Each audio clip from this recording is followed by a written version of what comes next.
Nice to be back. I've been really busy with school and work and a lot of things, and it's been stressful, but today I went into work and they had taken me off the schedule, so I got to go home. But first I went to Half Price Books.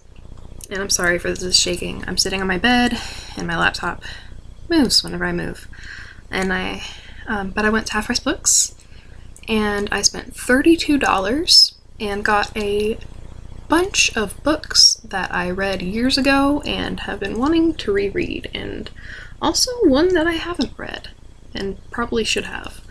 But I'm gonna go ahead and I'm going to show you those, and then I'm gonna start reading one of them, because I know I said and started to read Bloomability by Sharon Creech, but evidently I forgot how difficult that book might be to read aloud, because there's dreams in there, and then there's a lot of words in different foreign languages that I just can't pronounce, and I do not want to butcher them. That's not something that I really feel like doing. I don't want to butcher any languages. So I'm gonna go ahead, and they're right here next to me. But I'd like to apologize. It's not really quiet here. So you might hear cars, people talking outside, trains. There's been a lot of trains lately. We live between a ton of trains. You might hear my brother talking, or my mom, or anything. And birds. There's really loud birds. And my glasses are crooked and I can't fix them. And my bed squeaking. So if it's too bad, let me know, and I'll try to make another video just like this one, but I'll try to find somewhere quieter and with hopefully better lighting, because I'm right next to a window, so you can't really see. Look like porcelain. I'm more pink than this, I promise. Alright, so the first two books I'd like to show you that I bought were ones that I read when I was in 5th grade, and I borrowed them from my friend because she read them and she loved them, and I thought that they looked so cool. So the first one in the series is called Uglies. It's by Scott Westerfeld, and I bought it for $4.50 at Half Price Books. And on the front it has like the half of a face of the main character, and then it's got, it says, "In a world of extreme beauty, anyone normal is ugly." And then on the back it says, "Everybody gets to be supermodel gorgeous. What could be wrong with that?" Tally is about to turn 16, and she can't wait. Not for her license, for turning pretty. In Tally's world, your 16th birthday brings an operation that turns you from a repellent ugly into a stunningly attractive pretty, and catapults you into a high-tech paradise where your only job is to have a really great time. In just a few weeks, Tally will be there. But Tally's new friend Shay isn't sure she wants to be pretty. She'd rather risk life on the outside. When Shay runs away, Tally learns about a whole new side of the pretty world, and it isn't very pretty. The authorities offer Tally the worst choice she can imagine: find her friend and turn her in, or never turn pretty at all. The choice Tally makes changes her world forever. And it's very good, and I definitely recommend it. Put that down there. Now the second book in the series is called Pretties, and there's two main characters on the front. They're not really too long. They're long, but the text isn't like small or anything. I got this one for $5. In the front it says, "What happens when perfection isn't good enough?" Back it says, "Tally has finally become pretty. Now her looks are beyond perfect, her clothes are awesome, her boyfriend is totally hot, and she's completely popular. It's everything she's ever wanted. But beneath all the fun, the nonstop parties, the high-tech luxury, the total freedom, is a nagging sense that something's wrong, something important. Then a message from Tally's ugly past arrives. Reading it, Tally remembers what's wrong with Pretty Life, and the fun stops cold. Now she has to choose between fighting to forget what she knows and fighting for her life, because the authorities don't intend to let anyone with this information survive. Now that gives a little bit of spoilers for the first book, but the first book is there's still a lot. That's really a very small spoiler. But it will surprise you. And these are only the first two. They didn't have, there's actually 4 of them. And they did not have the third one, so I did not want to buy the 4th one, especially since I actually never finished the 4th one because they switched characters, it was new characters, and I didn't like them. So I started that one but never finished it, so I'm gonna try to find the 3rd one at some point, but until then I have the first 2, which is cool. Alright, let's see. Now, the next book that I got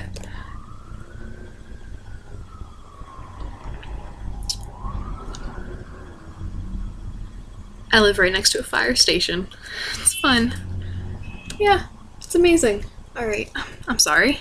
The next book is called Downside. It's by Neil Shusterman. And I read this one in probably 4th or 5th grade. Probably 4th. Maybe 6th. I don't know. One of those late elementary school grades. The cover has, it's a grate, and it has a face peeking up from it, and it has a shoe. You can't really see it, but it's got a guy walking over it. And then that's like a manhole cover there. And it says, Publishers Weekly says it's a crisply written coming-of-age story with a message worth pondering.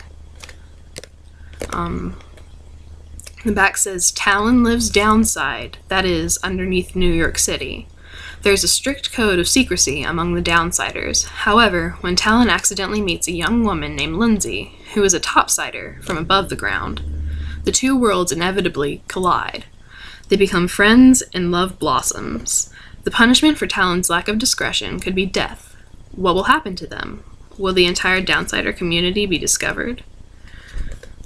And I don't really remember what happens in it, but I remember that I really liked it. So we'll see, and maybe after I finish reading this one, if I read this one and I like it still, then I might read this one aloud. Who knows? Who knows? Maybe this will be a thing. I'll just read books aloud all the time because I do love it. And my voice is a little scratchy right now, I know, and it's probably going to get worse as I go. I'm very sorry. I've been a little sick lately, and I still am, and I have a doctor's appointment soon. But it's sinus stuff. Gotta love it. Alright, so the next book is the one that I haven't read and probably should, and it's The Giver. And my brother read it and hated it. But we think that he hated it because it made him emotional. My mom's never read it either, so we don't really know why he hates it. So I'm gonna try it. The back says, Jonas's world is perfect. Everything is under control. There is no war or fear or pain. There are no choices. Every person is assigned a role in the community. When Jonas turns 12, he is singled out to receive special training from the Giver. The Giver alone holds the memories of the true pain and pleasure of life. Now it's time for Jonas to receive the truth. There's no turning back. I think it sounds really good, and I kind of remember maybe starting this once, or it might have been a book that just had a similar, I don't know. I think it might have been just a different one, because I don't think that I've ever read this one. It's cars everywhere. This isn't even a busy street, but they're very fast and they like to honk, and it's bad at night too, so can't even wait for that.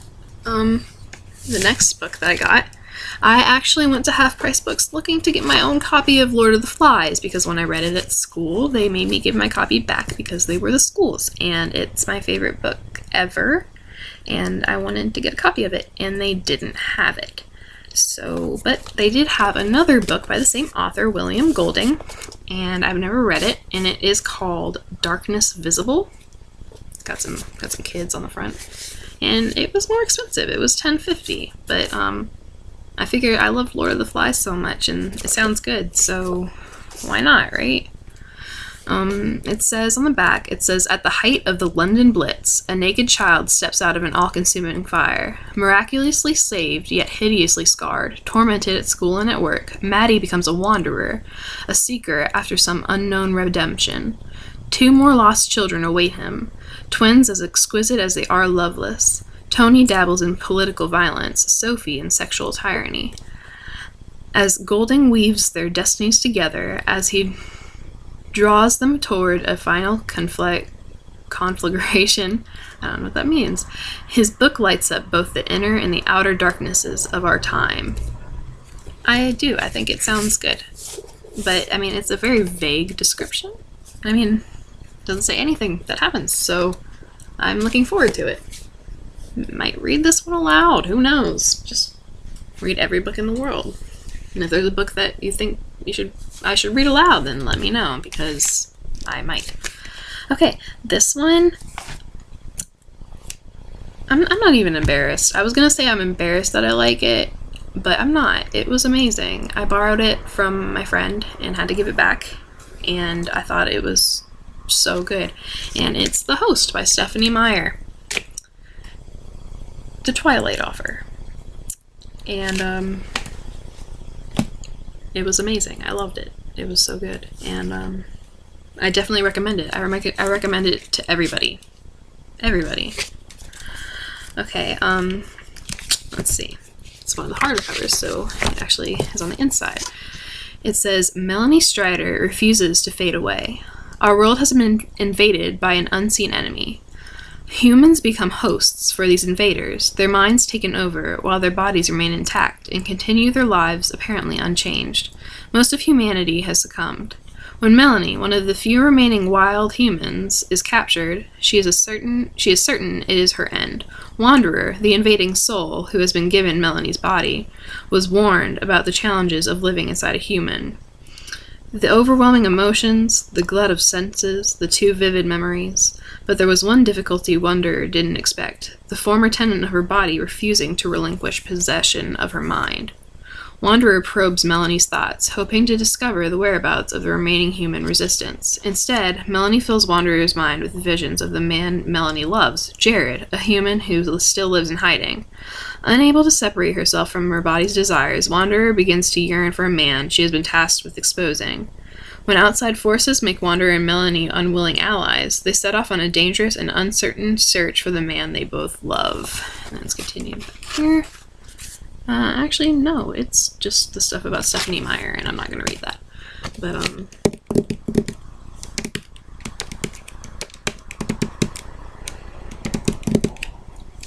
I love hardcover books. It's really good, and I think that you should all read it. Every single one of you. All of you. It's really amazing. And I hope it sounds good. Okay, now, I just got really excited.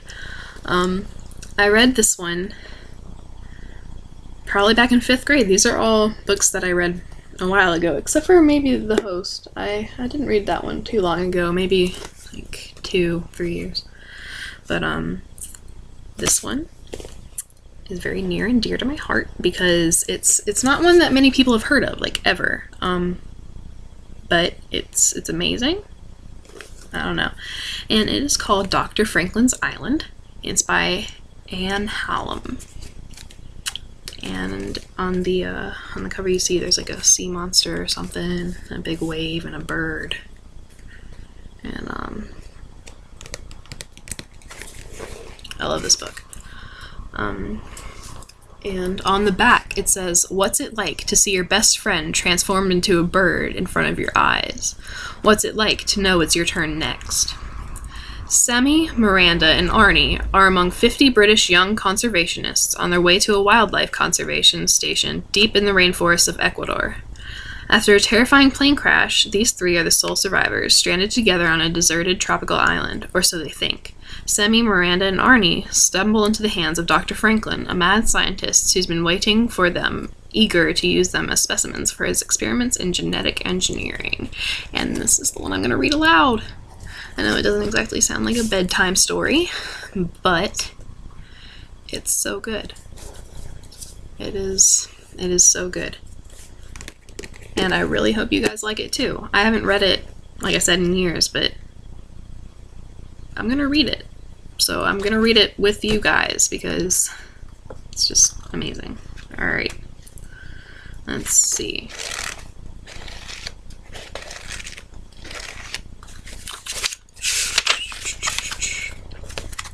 Chapter 1. We formed a small crowd in the big, confused mass of travelers in the Miami Airport Departure Lounge, most of us identified by Planet Savers t-shirts, Planet Savers baseball caps, Planet Savers jackets, or at least Planet Savers lapel buttons.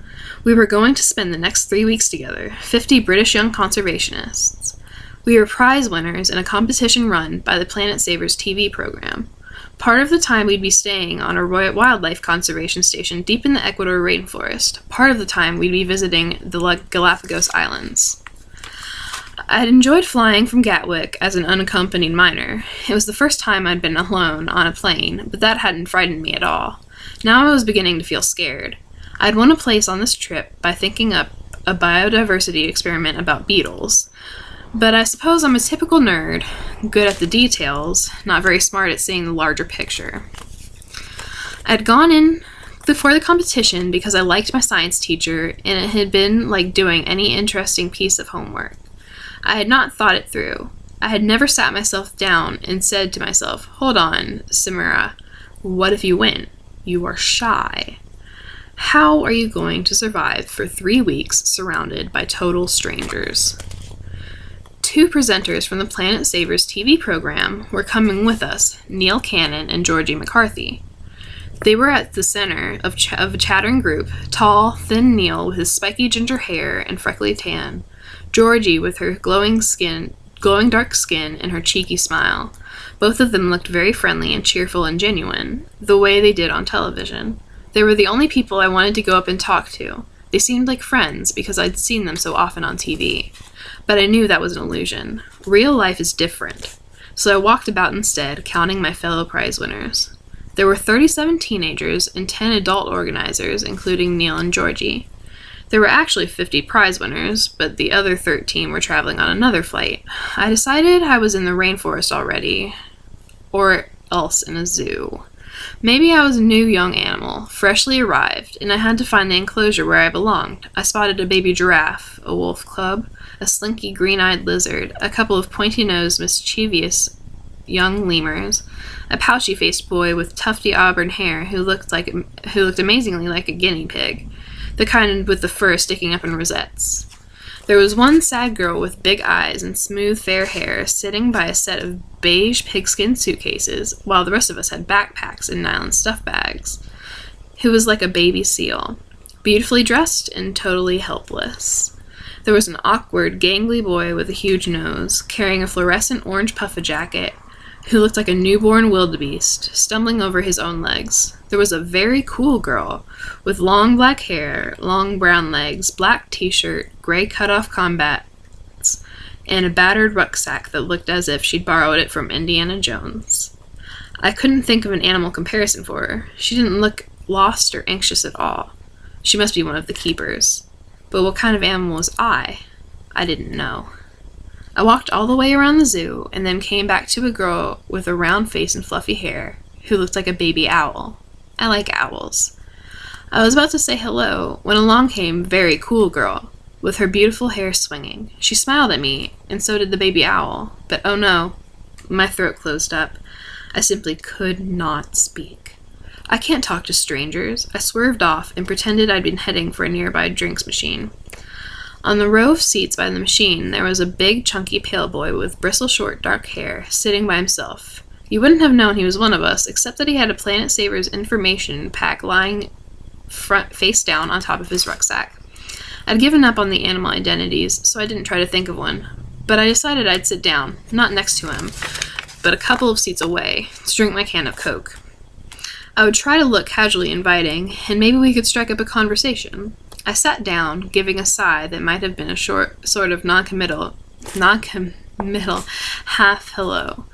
He looked up from a game he was playing on his Game Boy and stared at me, narrow-eyed. His expression said very clearly, "I've got your number, unpopular girl. Stay away from me." I am not unpopular. People like me when they get to know me. It's just that I'm chubby and shy, and maybe I work too hard, so I'm not very sociable. I shrugged and walked away, trying not to feel insulted, but being glared at like that naturally didn't make me feel any better. I decided he was an animal after all, a bad-tempered, solitary kind of animal, liable to lash out and best not approached. Our flight was delayed. I still hadn't managed to talk to a single person when we got on the little bus and were driven out onto the tarmac to board our charter plane. I spent most of the time reading a book, well away from the nasty boy. It was hot outside, even though it was evening by then. I remember looking around at all the gray tarmac in the plains, and looking at the smoggy sky, and being glad I was going somewhere green and wild. There was some swapping of seat allocations, as the lucky people who'd made friends arranged to get next to each other. I had no part of that. There's a dog, I'm sorry. I was extremely surprised when I found I was going to be sitting with a very cool girl. "Do you want the window?" she said. "I've got it, but I'd rather have the aisle." I said yes, I would like the window, and we sat down. Me thinking how sophisticated not to want to sit next to the window. "My name's Miranda Fallow," she said, holding out her hand. I wasn't used to people shaking hands with me, but for a very cool girl, it seemed adult and right. "Howdy-doo-dah," I said.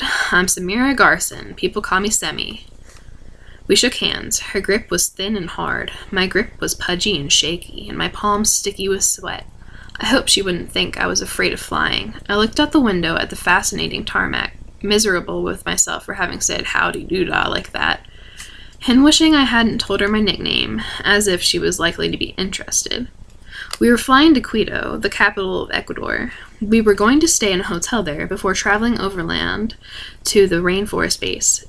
"It'll be all right once we've settled in," I told myself, hoping it was true. "We'll be working, helping the scientists, learning about the wildlife. It's easier to talk to people when you're doing something together." Back at home, my brother and my parents were getting ready to go to Jamaica for their summer holiday. My brother thought I was mad to prefer going on a science trip, and I was beginning to agree with him. But I wasn't going to get downhearted. Even if I didn't make any friends, even if I never had a single conversation beyond "could you pass the graph paper?" or whatever, this had to be the trip of a lifetime. Meeting real scientists, seeing the Galapagos. The tarmac started to move, slowly as we taxied, then faster and faster, until it slipped away from under us, and we were soaring up, with Miami and its skyscrapers, and the huge ocean stretching beyond, all spread out below. Miranda took out a book. I went on staring through the window until we had reached cruising height. It had been a long day. Soon my eyes began to close. And then it's a break. Alright. Let's see.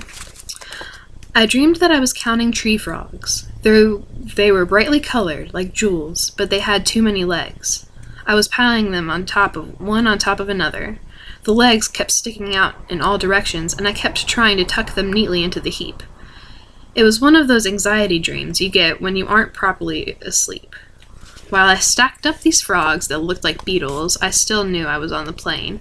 I could hear some people talking loudly. I wished they'd keep quiet, because they were making me lose count. The voices kept on getting louder. Finally, I opened my eyes. The window beside me was black. The cabin was dark, except for fastened seatbelt signs, and the little glowing lights that led to emergency exits. My eyes felt sticky. I'd gone to sleep with my contact lenses in. I remember peering at my watch and thinking, "That's funny, I thought we were supposed to be in Quito by now." The noisy conversation that I'd heard in my dream wasn't happening in the passenger cabin. The sound of loud voices, shouting voices, using a language I couldn't understand, was coming from the cockpit. I looked at Miranda. She was awake, too. We both had our seatbelts fastened. I hadn't unfastened mine since takeoff. We didn't speak. She leaned down, unlacing her hiking boots and taking them off. Then she reached under her seat and pulled out her bag. I saw her grope in the outside pockets and transfer some things to the pockets of her combats. I knew, right then, exactly what she was doing and why. I slipped my reefs back onto my bare feet and bent to fasten the Velcro straps. I felt a weird tingling in my stomach and my throat. I badly wanted to go to the toilet, but that didn't seem like an option at the moment. I'd already noticed, with some unsuspected instinct deep inside, that Miranda and I, our seats were in the back, near the tail section, were near an exit, and seen which way we should go to reach it. "What's happening?" I whispered. Miranda said, "I don't know. Shh. They say in an emergency you should drop everything and save your life if you can. But if you can get a hold of anything useful before things go completely bananas, you really should. Take it from me. I couldn't get to my bag. I started trying to reach for my jacket so at least I'd have my contacts lens case, which was in one of the pockets, but it slipped too far under the seat. I don't really know what happened next. I'm almost sure I heard a loud bang, like a gun being fired. I know the plane started lurching all over the place, like a car driving too fast on a very bumpy road. Then one of the cabin crew came out of the cockpit as if she'd been pushed out, looking very scared.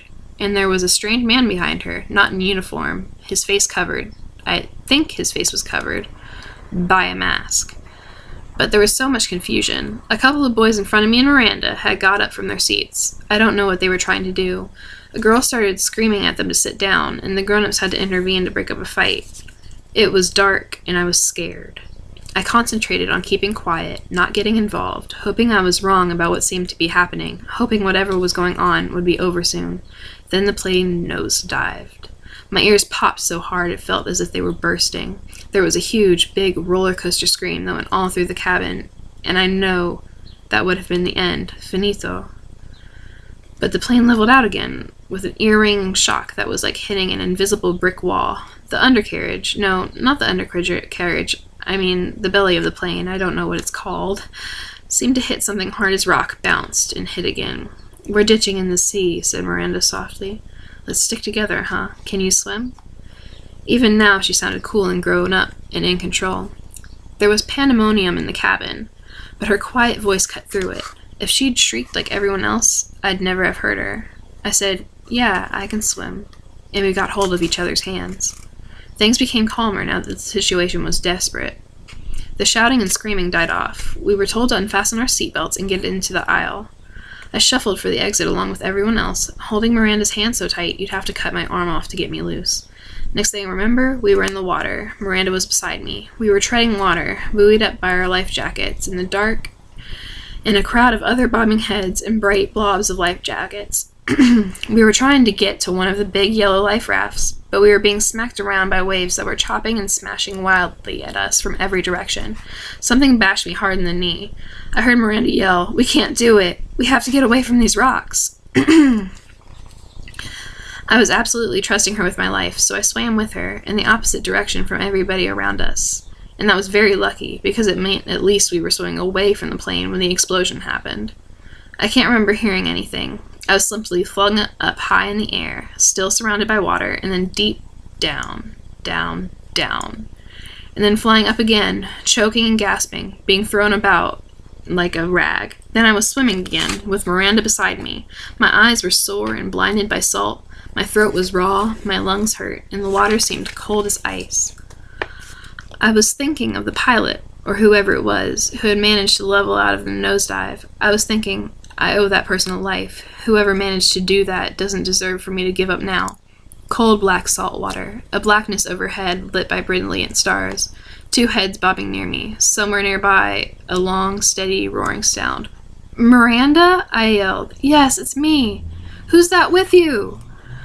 Whoever it was didn't answer. Maybe they couldn't spare the breath. There was no sign of life rafts or any other bobbing heads. The three of us seemed to be completely alone, and I thought of the great, huge ocean stretching out forever, with sharks in it. "Listen," croaked Miranda, bumping into me. "Listen to the breakers. Look, I can see the shore. We can make it. Come on, swim." Ahead of us, I could see a cone of darkness blotting out the starry sky. There was a moving, glimmering line where the darkness merged with the surface of the sea. I knew this was the foam of waves breaking on shore. We swam. My wet denim jeans made it feel as if my legs were encased in concrete, and I wished I hadn't put my reefs back on.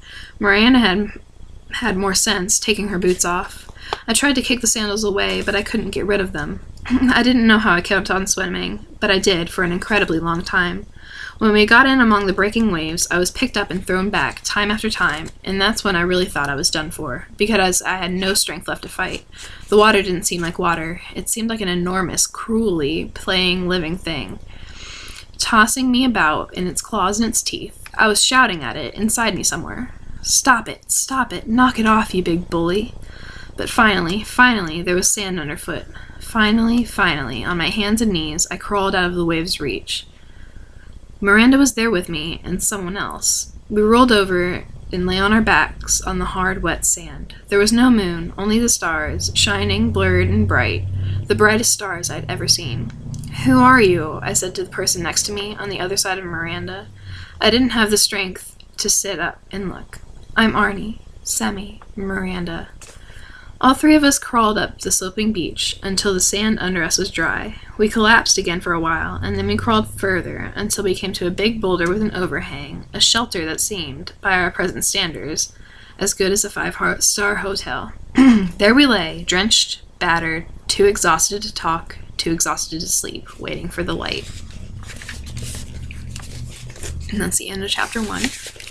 I'm going to go ahead and I'm going to read chapter 2 now. In the end, I must have slept or passed out. I think we all did. When I woke up, it was broad daylight. For a moment, the sand was like a soft bed, and I was cozy. Then I moved, and I knew I was terribly uncomfortable. I crawled out from under the rock ledge, wincing when I put my weight on my bashed knee. Miranda Fallow and the boy called Arnie were awake, sitting, talking to each other. Arnie was the big, pale, chunky boy who had been sitting by himself in the departure lounge. I went and joined them. I had nowhere else to go. "Good morning," I said awkwardly. Being shipwrecked doesn't make shyness any easier. "Hi," said Miranda, smiling. Arnie nodded at me, and the three of us sat in silence. I had the impression Arnie and Miranda had been arguing about something. The beach was a wide curve of glittering white sand, so bright it hurt your eyes to look at it. I couldn't make out any details because I'd lost my contact lenses, but I could see green rugged headlands in the distance, at either end of the curve, like sleeping dragons with their noses buried in the sea. Behind us, all along the bay, which looked to be several miles long, there was a wall of thick, tropical green that seemed to go straight up into the sky. In front of us, on the blue and shining horizon, there was a line of moving white, with some dark blotches that I guessed must be the rocks of an outer reef. Great, I thought. My worst nightmare. A beach holiday without even any books to read, with 2 complete strangers, and at least one of them already doesn't like me.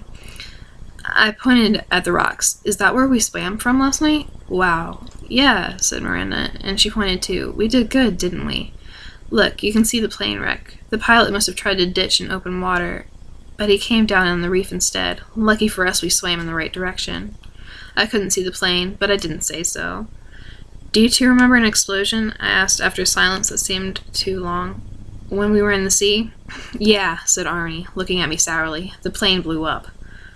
"I wonder what happened to all the other people." As soon as I'd spoken, I wish I hadn't said that. I decided shy people shouldn't try to make conversation, not even in an emergency. If I manage to talk to strangers at all, nervousness always makes me say the wrong things. "The life rafts must be beyond the reef," said Miranda firmly. "We were thrown onto this side of the rocks by the explosion, but the life rafts are on the other side. I'm sure of it." Arnie gave a short laugh. "We'll have to think of some way to attract their attention," I said. The pale boy gave me the same unfriendly stare he'd given me in the departure lounge, only worse, shrugged, and looked away. We were castaways together on a desert island, but he was still determined not to be nice. I didn't know whether to admire him for being so unaffected by the situation, or dislike him right back. I felt so strange. Yesterday I had been Samara Garson, a person with a normal life and normal problems. Now I was lost. I might never see my friends, my family, my home again. I felt a cold shock in the pit of my stomach. This is real. "Okay," said Miranda, "let's start again, now that Semi's with us. Semi, we're trying to work out what happened on the plane before we ditched." Does it matter? Said Arnie. I don't know, said Miranda, but I do know that when you're in an emergency situation, the first thing you should do is put together all the information you have. Anything we remember might help us. Let's each tell a story, see how it fits together. So we took turns. I told my story, Miranda told hers. When it was his turn, Arnie said, in a fake little boy voice, I'm Arnie Pullman. This is my story. I live in Surrey. I like computer games. When I grow up, I want to be very, very rich. I was on a plane and it crashed. That's it, folks. That's all I know. Then he grinned sarcastically. I hated to have to admit it, but he had a point. Miranda, who had been sitting next to me, did not remember what I remembered.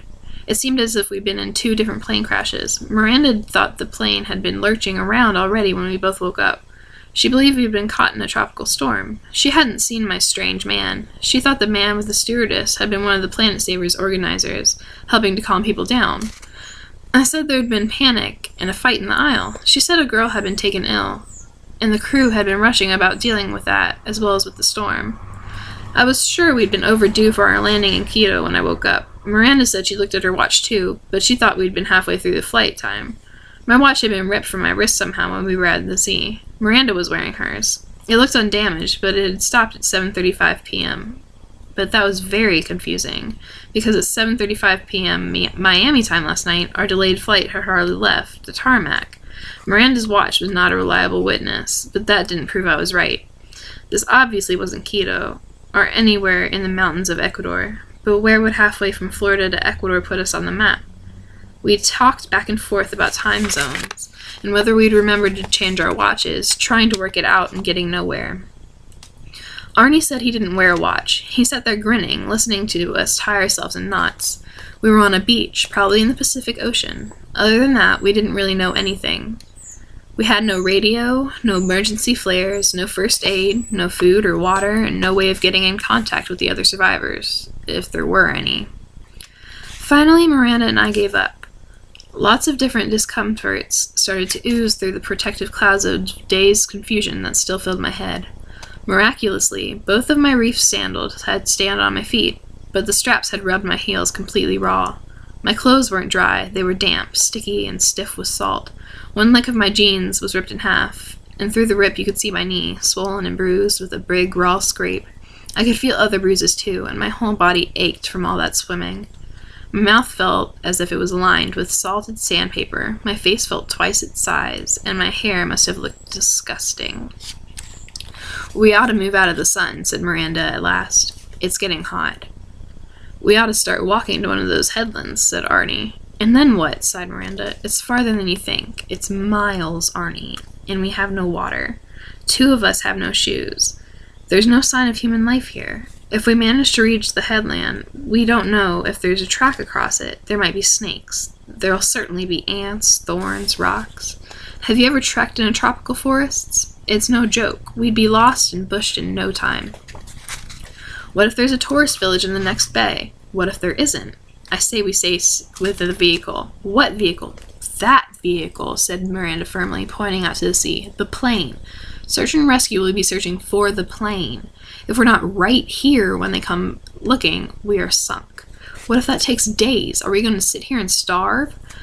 I guess this must be the continuation of the argument they'd been having before. I joined them. It sounded as if they could go on forever. I'm not hungry, I said, trying to break it up, but I'd love a cool shower. I'd noticed, while we'd been talking, that Miranda had been looking up and down the beach, calmly examining the place. She pushed her long black hair, which was clinging to her face and shoulders in sticky, salty locks. I think that might be arranged, she said with a confident smile. She got up. Or a bath, anyway. Come on. We followed her, Arnie limping and complaining, although the sand wasn't really hot yet. Miranda's bare feet didn't seem to bother her. Before long, we reached a stream of water, spreading out into a fan of narrow channels. Arnie looked at Miranda in disgust, as if her having spotted this feature was deliberate insult to him. He thumped down heavily on his knees, dipped up some water in his hand, tasted it, and spat it out. Gah, it's salt, he smirked triumphantly. Nice try, Wonder Girl, but no cigar. We follow it upstream, exclaimed Miranda slowly, as if she were talking to a toddler. When we got to that wall of greenery, the water in the stream was still brackish. Arnie said, "I thought we weren't supposed to leave the vehicle." You'd have thought he wanted to die of thirst. But by then all of us could hear the sound of falling water, cool and clear, and irresistible even to Arnie. We ducked under the branches and picked our way along the bank of the stream, which soon became a clear, dark little river. I had my sandals with the heel straps undone, so I wasn't too badly off, except that my knee was hurting. Arnie and Miranda managed somehow, with Arnie complaining all the time. It was a relief to be out of the sun, but as tropical jungles go, this wasn't a very attractive example. We didn't see any flowers. A few tall trees with thick, rusty brown trunks loomed up into the sky, but mostly the vegetation was thorny bushes, thorny creepers, and giant grass blades that cut our hands when we pushed them aside. We heard birds, and once something, probably a big monkey, went crashing through the branches over our heads. We didn't actually see any wildlife, except the big ants in the leaf litter, which we tried to avoid, but Arnie got bitten on his toe once. After about 10 minutes, we reached the waterfall. We'd been going uphill since we left the beach. We'd started clambering over rocks, then suddenly the slope ahead of us became a creeper-hung cliff, with water pouring down it in a thick, silver-bright ribbon and turning into a round, clear pool big enough for swimming. We stared at it in delight. "There you are," said Miranda. "Your shower, Semi." "Watch out for piranhas," said Arnie, but he almost sounded happy. I took off my sandals. The three of us clasped hands. This was a foolish risk, and we wouldn't have done it later on, and jumped together into the water. The pool was nice and deep, and it had nothing nasty lurking in it. None of us managed to touch the bottom. We splashed and we swam. We dived in and out of the thundering spray. We swallowed gallons of pure, fresh water. Then we scrambled out onto the rocks and sat in a row, looking up. The cliff went up like the side of a house. We couldn't see the top of it. "I don't think we're going any further that way," remarked Arnie. Miranda said, "I'm sure it would be possible. Anything's possible if you have to do it. But we're not going to try. Not yet, anyway. We're going to, I know, stay by the vehicle. Give it a rest. Who put you in charge, anyway?" "Now I want my breakfast," I broke in. I hoped Arnie wasn't going to go on like this until we got rescued. Couldn't we try to be nice to each other? "Ah, breakfast," said Miranda, grinning. "For that, we go back to the beach." About 2 hours later, we were sitting under our rock ledge again, drinking coconut milk and eating the soft, slippery, fresh flesh of young coconuts. Miranda had spotted the grove of coconut palms at the same time as she'd seen the stream in the sand.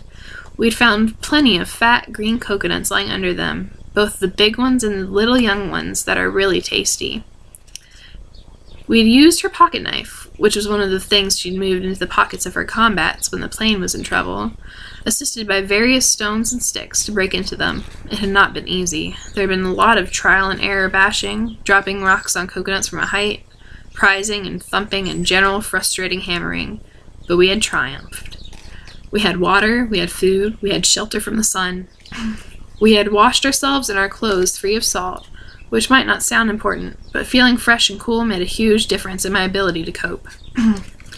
For the moment, we had the illusion that we were doing well, and this was a thrilling adventure that would be soon over. "Now we should start walking," said Arnie, pointing to the northern headland with a piece of coconut shell. "That way looks nearer. It can't be more than 2 or 3 miles. Miranda shook her head stubbornly. "There are other priorities. We need to get shelter for tonight. We need to get a signal fire going. We should start work straight away." "Knock it off. If I was in a life raft, I'd take orders from the captain or whoever. But why do I have to take orders from you? You don't, Arnie. But I'm the one who found us fresh water and food, so maybe you should think about taking my advice. Look," she added in a peacemaking tone, "the tide's gone out a long way. Let's see if we can get to the wreckage. We might find some useful stuff. If we had a water container, that would be a good start." Arnie groaned. "Okay, I'll buy it. Find me my shoes, Wonder Girl. I left them under my seat." It was afternoon. The sun was going to disappear quite soon, behind the headland at the end of our bay. There was a breeze, and it was beautiful, warm, comfortable temperature. As we walked down to the sea together, I had the illusion, again, that everything was going to be all right. None of us mentioned the idea, but I think we were all convinced that we'd get to the reef, and then we'd see the life rafts, and they'd see us. They'd pick us up. We'd be with everyone else. Soon we'd be safe. In a day or two, we'd be settling into that rainforest compound with the environmental scientists, and everything would be back to normal. When something terrifically terrible happens to you, I think your brain doesn't get it for quite a while. You go on trying to see the world the way it was, even when common sense should tell you everything has changed forever. The tide had gone out a very long way, uncovering a strip of flat coral rock that stretched across the lagoon like a causeway. It was painfully rough underfoot, like walking on a giant petrified pan scrubber. I said we could take turns with my sandals, but Miranda said no. I was having enough trouble with my bad knee. She and Arnie managed barefoot. Quite soon, we started seeing things from the plane. We came across a rucksack wedged in among the coral. It was fastened up, but it seemed to have been invaded by some weird, fluffy white sea creature that was trying to get out. "What's that?" said Arnie, poking it. Miranda and I took a second look and started to giggle. "It's tampons," I said, expanding widthways when wet. "Yuck!" Arnie jumped up and kicked the bag away. "Don't do that," said Miranda. "Pull it out. Anything could be useful." So we pulled it out and threw away the tampons. There was a name on the inside of the top flap, scrolled and decorated in purple ink. Sophie Merritt. Which was Sophie Merritt? I wondered. Maybe it was my owl girl. Then it hit me. From the looks on their faces, Arnie and Miranda had felt the same shock. We stared at each other, no one wanting to say what we were thinking. "Leave it here," said Miranda. "We'll pick it up on the way back." We went on in dead silence. Sophie Merritt's in one of the life rafts, I told myself. They're all in the life rafts. But my mind kept showing me pictures of the bobbing heads in the dark water, the jagged rocks, me and Miranda and Arnie swimming the other way from everyone else, that huge explosion. The faces of the teenagers in the departure lounge in Miami started running through my head. I remembered how I'd wandered around, envying the lucky ones in their shattering groups. A few meters farther on, we found a fleet of airline meals, still wrapped in their foil, sealed in plastic bags that had blown up like balloons. We hooked out as many as we could reach and left them stuck on a rock. Then we found a life jacket, with the straps torn, a Planet Savers baseball cap, 2 floating shoes, but not a pair. Neither of them was anything like big enough for Arnie, so we threw them back. Another rucksack, which we salvaged, like at first, a seat cover, a plastic drinking glass. By this time I could see the silvery shape of the wrecked plane, crumpled on the rocks like a broken toy. It was still a long way off. The lagoon, which had looked flat as a boating lake from the shore, was heaving with slow, foamless billows that kept hiding the wreck and the outer reef from view. Arnie started to make a joke about the Swiss Family Robinson, the castaways in a classic desert island story. They managed to rescue a whole department store of supplies from another wreck. We were doing pathetically bad in comparison. Then he stopped dead. He was in front and said quietly, "Oh God." There was a body bumping against our causeway. No life jacket. The jacket must have been ripped away by whatever had made the hideous jagged wound that almost cut the torso in two.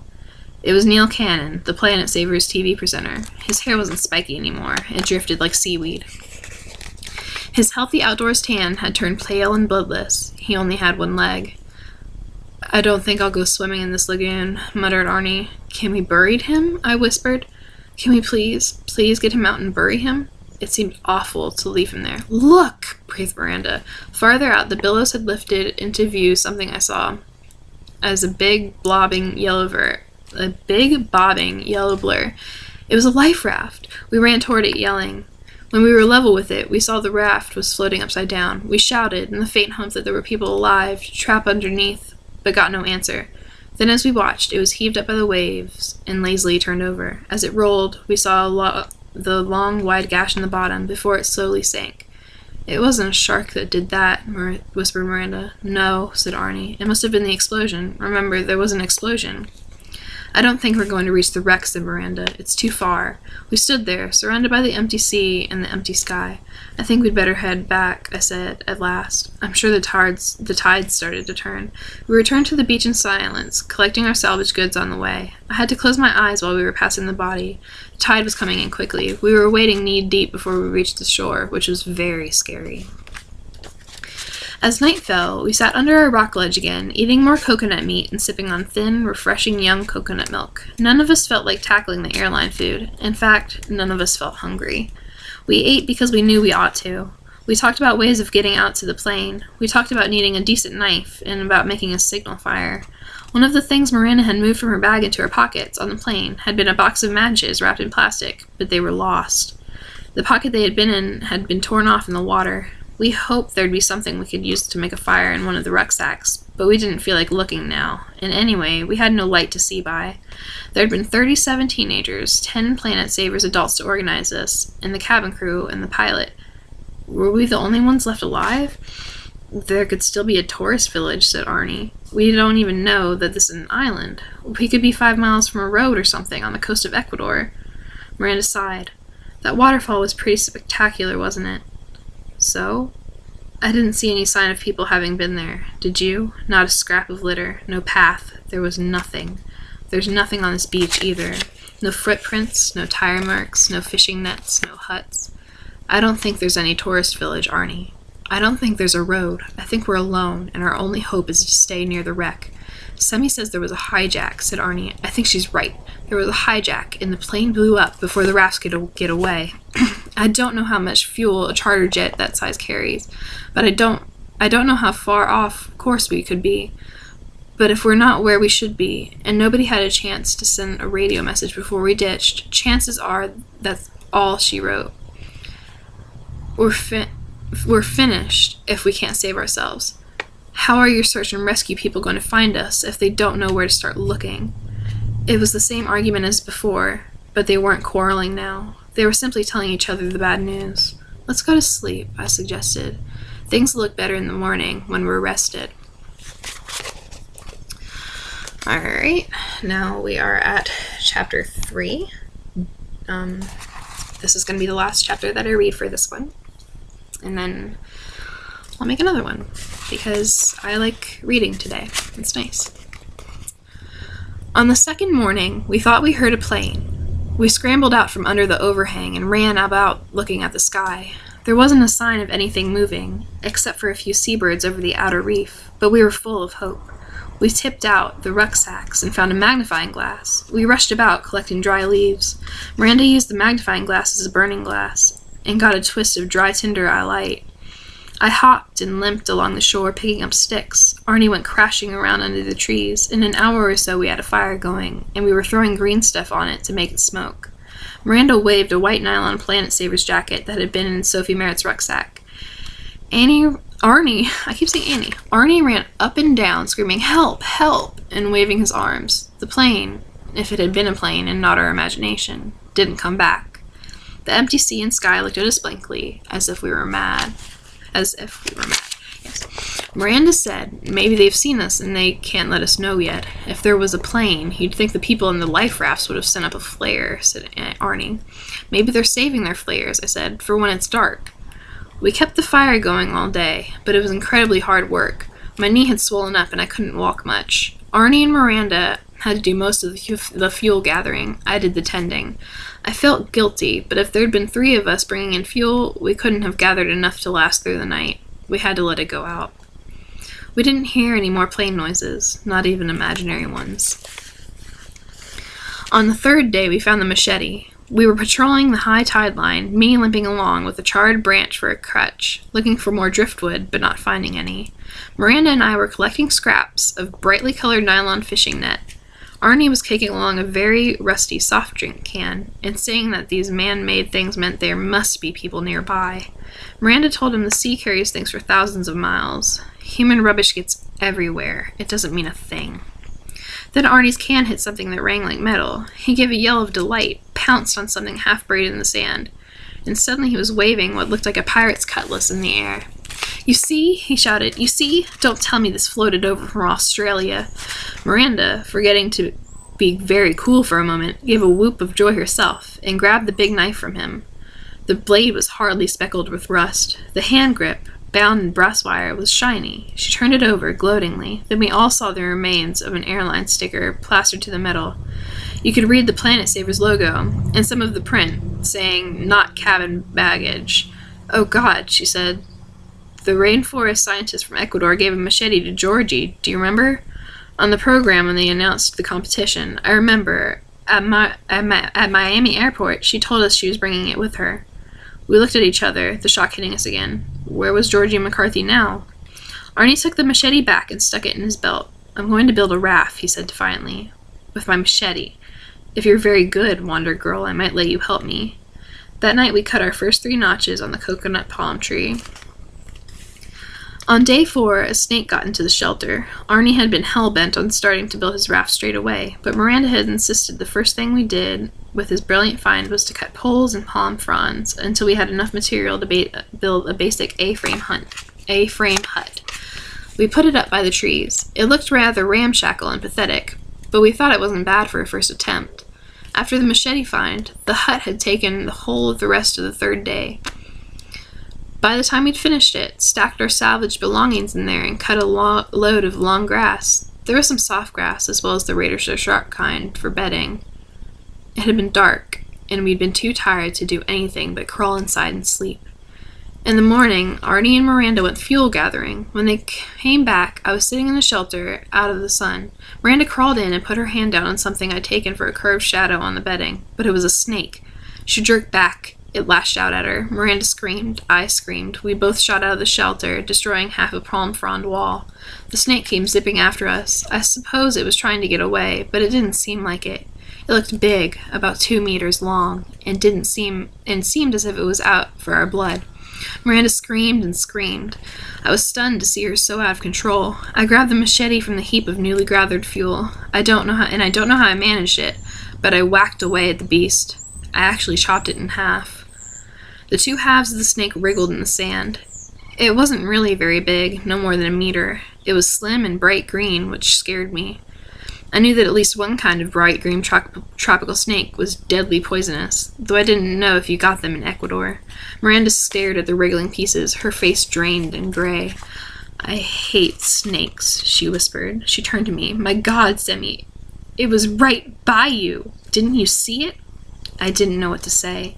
"She can't see anything much," said Arnie, who was standing there laughing like an idiot. "She's blind as a dozy bat, haven't you noticed? Sammy the Sammy-sided." "Cut that out, Arnie," snapped Miranda. "Don't be such a creep." I felt totally humiliated and ashamed. I didn't know how many times I pretended to see something I couldn't since the plane crash, and of course they'd known all along. Arnie picked up the front half of the twisting body with a stick. He waved it at Miranda, poking it toward her, obviously hoping she'd scream and run. "Miranda the scaredy cat, I hate snakes," said Miranda, staring at him coldly without moving. He laughed again and started to chant, "Sammy the Sammy-sided, Sammy the Sammy-sided." He'd realized he could get at Miranda best by taunting me. Suddenly, I couldn't stand it. I couldn't stand the whole thing, not for a minute longer. I ran away. I don't know where I thought I was running to. I ran and hobbled and limped along the beach until my knee gave way, and then I sat there, staring out to sea, crying. Miranda and Arnie came up after a few minutes, Arnie twirling his snake stick, Miranda with her shoulders slumped, looking depressed. They sat down near me. "We shouldn't have built the shelter near the trees," said Miranda. "That was my idea, and it was asking for trouble. We won't do that again." "No," I croaked, wiping my eyes.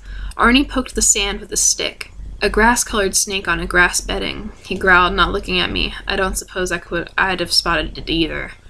"I hope there is a tourist village in the next bay," said Miranda, "because I've been thinking about it, and I think the initial search operation must have missed us.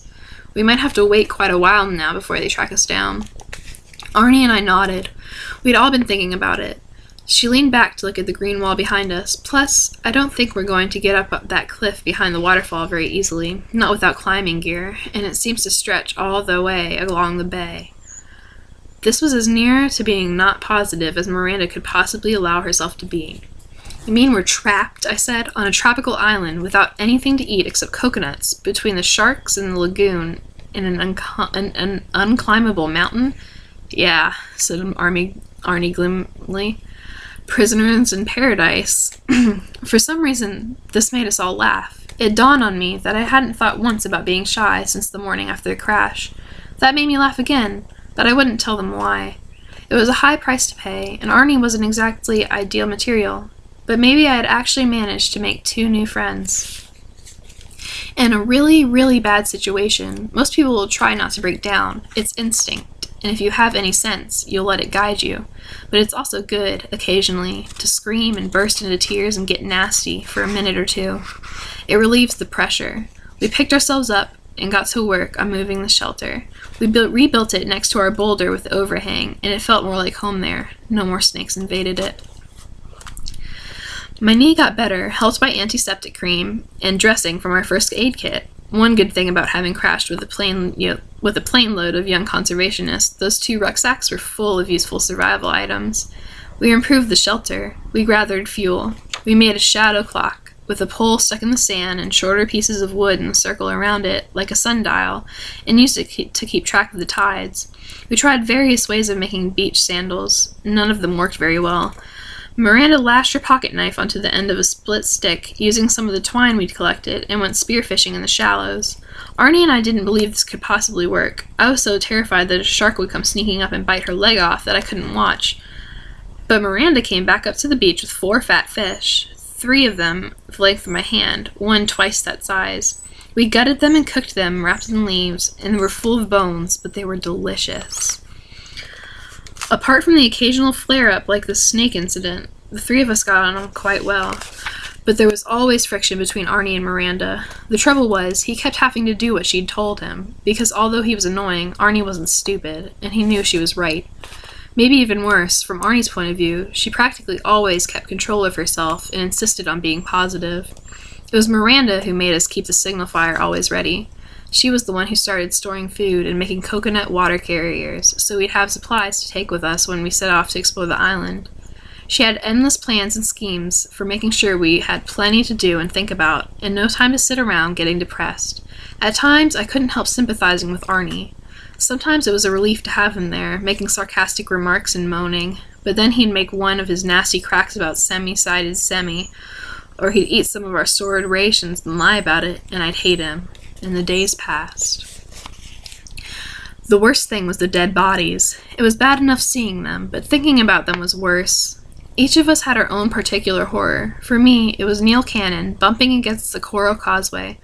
Arnie and Miranda helped me try to get him out, to humor me, but it was hopeless. We couldn't get a grip on him, the waves kept carrying him away, and none of us had the courage to get into that water, not even Miranda. So I'd lie at night in our rustling shelter, and every time I closed my eyes, I'd see his dead face. I'd see that bloodless, ragged wound, as if someone had nearly sawed him in 2. I'd see his hair floating like seaweed. For Arnie, it was the woman in the stewardess uniform. There was only a top half of her left when we found her on the beach, and something had eaten out her eyes. Of course we buried her, above the high tide line, but we couldn't make the hole very deep, and Arnie couldn't leave the grave alone. He kept having to go back and check, to make sure nothing had dug her up, I suppose. He didn't talk about it, he just had to keep going back there. We'd find him sitting, staring at the bump in the sand, looking sick. For Miranda, it was the girl who waved. We'd thought she was alive when we first noticed her, then we realized that she couldn't be. She was wedged in a reef of rocks that broke the high tide surface, a little way out in the lagoon. I couldn't make out the details, but Miranda and Arnie could, and Miranda had to keep talking about it. When the tide was high, the girl seemed to sit up out of the water as if she was sitting up in bed, and the waves tossed her arms above her head, as if she was beckoning to us, but apparently, I couldn't see this, I'm thankful to say, she had no hands. The ends of her arms were reddish, fronded stumps, like sea anemones. At night, Miranda often thought she could hear the girl calling for help. She knew it was her imagination, but she could hear it. And there was the leg, a dreary, gruesome sight. A man's leg floating by itself. We didn't think it was Neil Cannon's. It was too fat and white and hairy. It kept reappearing in deteriorating condition, brought in by the waves every tide, but never ending up on the beach. We all hated that leg. Every night at dusk, we'd go to our notch tree, the most beautiful of the coconut palms, the one that stooped down in a graceful curve close to the sand, and whoever's turn it was, we took turns, night by night, would cut another notch with the machete. Then we'd sit there telling each other that tomorrow the rescue plane would come. Tomorrow a party of Arnie's tourists would turn up in a glass-bottomed boat. Tomorrow we'd wake up and see an ice cream van driving along the sand. Tomorrow a helicopter would arrive, full of sexy models in slinky bikinis, for a tropical photo shoot. Tomorrow was another day. It was Miranda who invented the ritual and started the tomorrow game, and it might sound corny, but it helped. On day 5, we woke after a night of wind and rain to find that most of the wreck of the plane had disappeared from our horizon. There were only a few tattered pieces of dull metal left, hardly visible. That made us feel pretty bad, even me, though I'd never been able to see it. But we tried not to think about what it might mean. On day 6, the ants got into our salvaged airline meals, and they had to be thrown away. They were beginning to taste very dodgy anyways, but this was also an extremely good day because it was the day we found the wild bananas, which gave us hope that we were going to find lots of luxurious tropical fruits. This didn't work out, but the thrill of thinking about mangoes and papayas was great while it lasted. On day 7, Arnie made up the Prisoners in Paradise song with the catchy chorus about "Marvelous Miranda thinks we can eat sanda, and semi-sided Semi walks into a shark's belly," and sang it until we seriously wanted to kill him. On day 8, Miranda accidentally speared an octopus, a biggish octopus with a body about the size of a baby's head. It fought back and made off with our only pocket knife. We all chased it, splashing, screeching, forgetting about sharks. We caught and killed the octopus and rescued the knife. Miranda cooked it, but none of us could eat it. Arnie said octopuses are very intelligent, and now we had committed murder. On day 10, Arnie reckoned he'd finished building his raft. Arnie's raft had been the cause of a lot of arguments. He insisted he only wanted to use it to cross the lagoon and get to the wrecked plane, which we hoped was still there, hidden from us by the rocks, but we knew he secretly planned to set out in the open sea, which sounded like a suicide in our opinion. For another thing, he kept stealing our supplies. He claimed the best of the salvaged fishing twine that we'd patiently knotted into rope. He'd removed the best palm branches from the improved shelter and cut them up to make his decking. He'd been taking the stored expedition rations on the grounds that he needed more food because he was doing the most important work. He took our coconut shell water containers to use as floats, broke most of them, and lied about it. He half-wrecked my reef sandals when he borrowed them to go into the thorniest bits of the forest, going after suitable saplings to cut for poles. Arnie could be fun, but he could be really annoying. If you said yes, Arnie had to say no. If you said up, he had to say down. If you were trying to be cheerful, he'd burst your bubble. If you were miserable, he'd laugh. If Miranda wanted to stay by the vehicle, he wanted to trek. If we wanted to prepare for the trek, he wanted to build his raft. Sometimes I enjoyed his sarcastic sense of humor. Sometimes I didn't trust him. All the days I lived on that beach with Arnie, he was definitely my friend, but I never knew if I actually liked him or not. Anyway, on day 10, we helped him carry his raft down to the sea and we launched it on a tether. For a moment, it looked good. We were almost impressed. Then a wave got under it and it immediately tipped over. "It's not quite balanced yet," said Arnie with dignity. "It needs some fine-tuning." "Arnie," said Miranda, "I know you've put a lot of work into it, but frankly, I wouldn't care to paddle that thing across a swimming pool. Not with a team of lifeguards on duty. I wouldn't take it anywhere near a lagoon full of sharks. Have you ever seen a shark in the lagoon, Wonder Girl?" Miranda looked at him. "I've seen the bodies."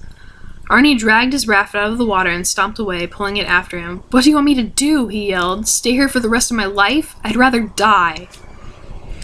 The day after that, Miranda and I went on a foraging expedition, leaving Arnie in charge of the camp and the signal fire. We took with us a coconut shell of fresh water each, some coconut strips to chew, some fire-hardened sharpened sticks, one of the rucksacks, and a net bag made from the fishing twine we'd managed to preserve from Arnie. Miranda was wearing the reef sandals. The three of us took turns using them, even though Arnie's feet were too big. It was only fair. I was wearing some elegant beach shoes, made of coconut husk and string, that didn't really work, but they were better than bare feet. We headed north along the edge of the trees.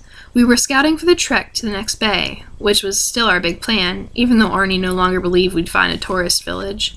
We were hoping to find another source of fresh water, and also hoping to find more jungle fruit. We hadn't had any further successes this way since Miranda's wild banana tree, but we were hopeful. Our method was to walk along the beach until we came to a natural opening in the trees, then head up toward the foot of the cliff, turn north there, and then explore until we got stopped by a thorn thicket. Then we'd fight our way out to the beach again and repeat the process. By midday, we were farther toward the headland than ever before, and we found a grove of wild guava trees, but the fruit we knocked down with our multi-purpose sharpened sticks was too woody to eat. Otherwise, there was nothing to report. It was thirsty work. Even half a day trekking showed us how hopeless it would be to set out on a longer expedition without carrying lots of water. We rested, chewing our coconut strips on the cool sand in the shade, and then went on. The forest got nastier, darker and thornier, and soggy underfoot, but never any water fit to drink. After about an hour, we hit a gloomy clearing near the cliff where Miranda spotted something exciting. "Look," she said. "Something's been digging up the ground." We'd seen plenty of birds, butterflies, and insects, and one snake. We'd had a few glimpses of monkeys, but all the wildlife on this desert was very shy. We'd never seen any animals bigger than beetles on the ground. I peered at the marks she'd found, struggling with my poor eyesight. And look here! Bark chewed off a tree trunk, and scratches. I wonder what did that. Maybe a small deer? Or maybe it's wild pigs. Ooh, Sammy, imagine roast suckling pig. She lifted her head sharply. I'd heard it too. There was something rustling in the undergrowth really close to us. You stay here, she whispered, quietly taking out the net bag. I'm going hunting. I'd seen Miranda do such amazing things, I almost believed she'd reappear in a few minutes with a wild pig slung over her shoulder. I was so hungry for a change from fish and coconut that my mouth was watering at the very thought. I'd been standing there for a few minutes, trying not to breathe aloud, when I heard a snuffling noise behind me. I turned cautiously, and my heart leaped. In the middle of the clearing, there was a pool of stagnant water. There by the pool stood an animal about the size of a large cat. It seemed to be drinking. It had a stripy back, and I was sure I saw a snout. A wild piglet! I crept forward, holding my breath and leveling my fruit-picking stick like Stone Age Girl the Hunter, feeling incredibly silly, but excited too. The pig went on snuffling up the dark water. It didn't seem to know I was there. I was almost on top of it when it gave a start and looked up. I saw its eyes. I saw it lift its front legs as if to ward off a blow. Oh, what? The piglet had little human hands. I screamed. Miranda came leaping back into the clearing. The piglet squealed. Miranda flung the net bag. The piglet ran through my legs, overturning me. I fell forward, grabbing Miranda. All the birds in the trees around shot up into the air screeching, and a few monkeys hooted for good measure. We both ended up in the pool, splashed to the eyes in stinking swamp water. The smell was so bad we couldn't stand it. We had to give up on the forest, head back to the beach, and wash ourselves down in seawater. We decided that was the end of the expedition. I was shaken by the fact that I thought the piglet had little hands, but I managed to put it out of my head quite quickly. We were all used to the horrible obsessions we had about the dead bodies, and I think we'd all decided, separately, not to talk about any other strange ideas that came into our heads. It was easier to stay normal that way, so I didn't say anything about it to Miranda. The sky was still blue, but the sun was slipping down behind the far headland by the time we set off for our home. The beach was cool, the bay, soft and blurred by my poor vision, guarded by its 2 sleeping dragons, looked very beautiful as we walked along beside the water. How long do you think it'll be before we really get the roast suckling pig? Miranda laughed. About a year. That net bag was about as useful as a tea cozy. Me and my pathetic fruit-picking stick. I must have looked like such an idiot. But maybe we have to learn. We need to expand our food resources somehow. We walked in silence for a bit. You don't think anyone's ever going to rescue us, do you? She looked at me seriously. It's getting to be a long time, but we're alive and in good shape.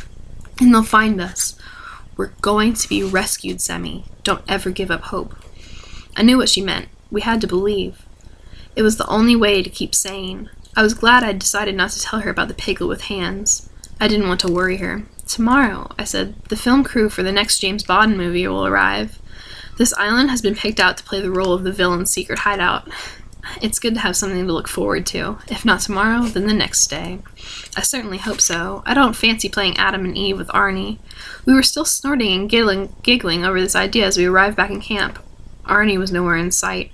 Typical, muttered Miranda. He'd probably gotten off into the woods, looking for more trees to chop down. Arnie loved to do nothing. If he wasn't working on his raft, he'd sit daydreaming all day if we let him. Since he'd been supposed to sit on the beach, keeping watch, naturally he would have decided to do something else. But he should have been back by now. I wandered about, picking up the oddments of our salvaged possessions that had somehow strayed out of place. Miranda looked up and down the beach. Sammy, she said worriedly, the raft's gone. The sun left our beach early because of the curve of the bay. By this time it was dusk. The moon, which was nearly full, was well up in the sky.